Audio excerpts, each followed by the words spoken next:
As the biggest Sanji fan ever, these are my top 5 favorite Zoro moments. Starting with some honorable mentions where he acts super silly, like the Tarzan yell, or when he became Zoro Mama, or when he apologized in Tillabak and Sanji laughed his heart out. Number 5, we have Mr. One versus Zoro. Zoro cut steel that day. He showed us what he was truly physically capable of. It was one of the earliest moments where Zoro surpassed his limits right here, right now, and I am a huge fan of that. And One Piece does not have the best fight, so that fight really excited me, which happens very rarely. Number 4 is Zoro and Sanji moments. Whenever Zoro relies on Sanji or speaks to him in a manner where he has this confidence on Sanji, like when he said in Wano, don't die before their big fights, and he was sure that they'll see each other again, or when they both fought against Foxy together, like in the games.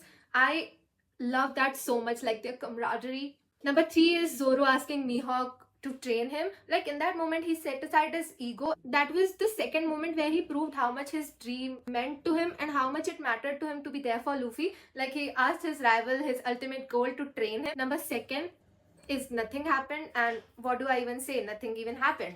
But jokes aside, Zoro taking the brunt of everything for the entire crew, setting aside Sanji, proved that he would protect the crew no matter what. He would always stand in danger's way to be there for them, and it just proved his resolve. I just love the moments where Zoro is either emotionally visible or his resolve is visible.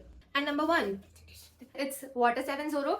In Water 7, Zoro showed us why he's the vice captain. He put Usopp-sama in his place. He put Luffy in his place. He told Luffy that you need to be strong because you are the captain. And can you trust anyone else with that? There is only Zoro who can talk to Luffy like that. I think Luffy is also afraid of that part of Zoro.